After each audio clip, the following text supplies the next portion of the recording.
யோவான் இயேசுவை குறித்து சாட்சி சொன்ன வசனம். யோவான் 1வது அதிகாரம் 9வது வசனம்.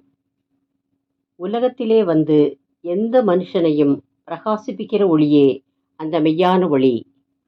அவர் உலகத்தில் தேவகுமாரனாக வந்தார் என்பதற்கு பரிசுத்த வேதாகமத்தில் ஆதாரங்கள் இருக்கிறது. அதற்கு நாம் ஆம் என்றும் ஆமேன் என்றும் சொல்லுகிறோம். இயேசுவை குறித்து சகரியா சொன்ன தீர்க்கதரிசனம். லூக்கா 1வது அதிகாரம் 78, 79 வசனங்கள். அந்தகாரத்திலும் மரண இருளிலும் உட்கார்ந்திருக்கிறவர்களுக்கு வெளிச்சம் தரவும், நம்முடைய கால்களை சமாதானத்தின் வழியிலே நடத்தவும், அவ்விரக்கத்தினாலே உன்னதத்திலிருந்து தோன்றிய அருணோதயம் நம்மை சந்தித்திருக்கிறது என்றான்.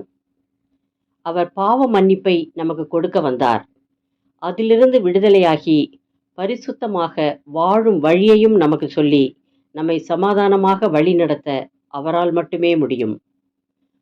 மேலும் உலகத்தின் அனைத்து பிரச்சனைகளையும் தீர்த்து வைக்கும் வல்லமை படைத்தவராகவும் பரிசுத்தராகவும் அவர் இருக்கிறார்.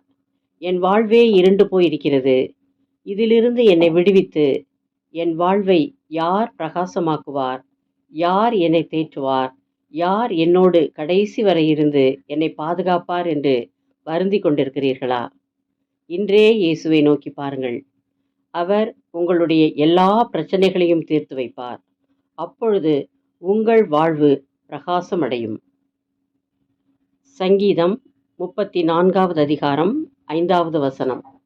அவர்கள் அவரை நோக்கி பார்த்து பிரகாசமடைந்தார்கள், அவர்கள் முகங்கள் வெட்கப்படவில்லை. ஜெபம்.